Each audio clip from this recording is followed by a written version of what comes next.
اعوذ باللہ من الشیطان الرجیم بسم اللہ الرحمن الرحیم السلام علیکم ورحمۃ اللہ وبرکاتہ۔ پیارے ناظرین، آج کی اس ویڈیو میں ہم بات کرنے والے ہیں حضرت ابراہیم ادھم رحمۃ اللہ علیہ کی ابتدائی زندگی کے حالات و واقعات کے بارے میں۔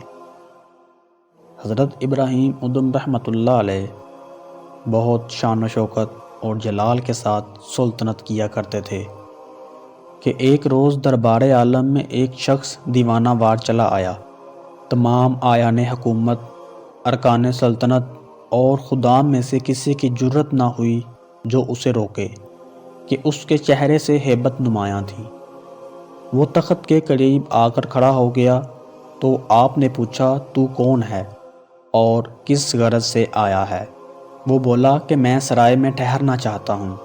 آپ رحمۃ اللہ علیہ فرمانے لگے، یہ تو محل ہے۔ وہ بولا، اس سے پہلے اس میں کون رہتا تھا؟ آپ نے جواب دیا کہ میرے باپ اور ان سے پہلے میرے دادا جان۔ اسی طرح وہ برابر سوال کرتا رہا اور آپ رحمۃ اللہ علیہ نام بتاتے رہے۔ وہ بولا، پھر یہ سرائے نہیں تو اور کیا ہے کہ ایک آتا ہے اور ایک جاتا ہے۔ یہ کہہ کر وہ باہر نکل گیا۔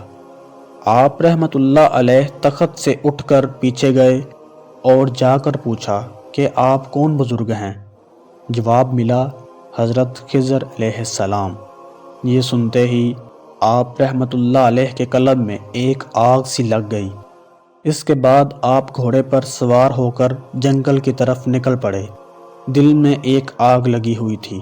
جدھر دیکھتے یہ صدا سنتے کہ ابراہیم، تو اس کام کے لیے پیدا نہیں ہوا، بیدار ہو اور سنبھل۔ آپ رحمۃ اللہ علیہ پر ایک رکت سی طاری ہو گئی۔ دل ٹوٹا اور اتنا روئے کہ کپڑے تر ہو گئے۔ آپ رحمۃ اللہ علیہ نے اپنا لباس اور تاج ایک چرواہے کے لباس سے بدل لیا اور جنگلوں اور وادیوں میں گھومنے لگے۔ اپنے گزشتہ ماضی کو یاد کرتے تو روتے اور ادھر ادھر دوڑتے پھرتے، اور اسی طرح جنگلوں اور وادیوں سے گھومتے گھومتے نشاپور پہنچے۔ یہاں پہاڑ کے اندر ایک مشہور اور خوفناک غار تھی۔ آپ اس کے اندر جا بیٹھے اور 9 برس تک متواتر مجاہدات اور ریاضات کرتے رہے۔ آپ رحمۃ اللہ علیہ ہر جمعرات کو غار سے باہر آتے، جنگل سے لکڑیاں چن کر جمعہ کی صبح کو بازار میں فروخت کر آتے اور نماز جمعہ پڑھ کر لکڑیوں کی قیمت میں سے ایک روٹی خریدتے، نصف کسی فقیر کو دیتے اور نصف خود کھا لیتے۔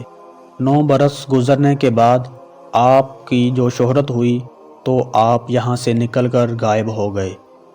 شیخ ابو سعید اس غار کی زیارت کو آئے تو آپ نے اسے معطر پایا اور فرمایا کہ اللہ تعالیٰ کے دوست کے اس میں قیام کا ثمرہ ہے۔